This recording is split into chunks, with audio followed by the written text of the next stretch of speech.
Approvisionnement en eau, 3 camions-citernes de l'UNICEF. L'UNICEF a procédé hier après-midi à Korojan à une remise de dons de 3 camions-citernes à la Jirama afin de renforcer l'approvisionnement d'Antananarivo et de Tuamas en eau potable.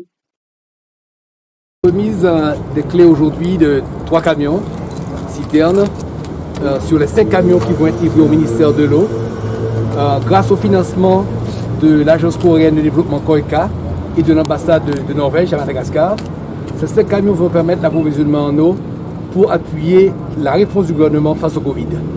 Comme vous le savez, pour lutter contre le Covid, avoir les masques, comme vous l'avez là maintenant, presque tous, les gestes barrières, la distanciation, le lavage des mains sont clés pour éviter. Au niveau mondial, on voit une 3e vague de Covid. Et à Madagascar, on veut s'assurer que nous restons encore à une seule vague. Donc le lavage des mains est primordial. Mais il est difficile de le faire lorsqu'il y a un manque d'eau. Il n'y a pas d'eau assez à boire et on demande à la population de se laver les mains. C'est pour répondre à l'appel du ministère qui, pour soutenir ce plan d'urgence, a demandé à l'UNICEF un appui pour pouvoir approvisionner un camion. Ce partenariat entre l'UNICEF et le ministère de l'eau est un partenariat solide. Et avec Madame la ministre, on a tout de suite vu son engagement.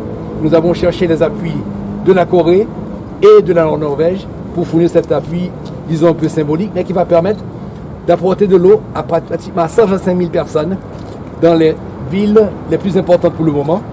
Mais ces camions restent à disposition aussi, même pour l'après-Covid, pour d'autres besoins. Ces véhicules seront utilisés pour approvisionner les citernes d'eau installées dans les quartiers qui rencontrent des difficultés d'alimentation en eau potable, ainsi que les quartiers non encore desservis par le réseau d'adduction d'eau de la Jirama. Selon la ministre de l'Eau, de l'Assainissement et de l'Hygiène, Vuari Rekutvilmanansu, les actions de réponse rappellent inévitablement l'importance de l'eau, l'assainissement et l'hygiène dans toutes les actions de réponse contre le Covid-19. Cela montre que le MEH continue de trouver des solutions dans le but d'améliorer l'accès à l'eau potable.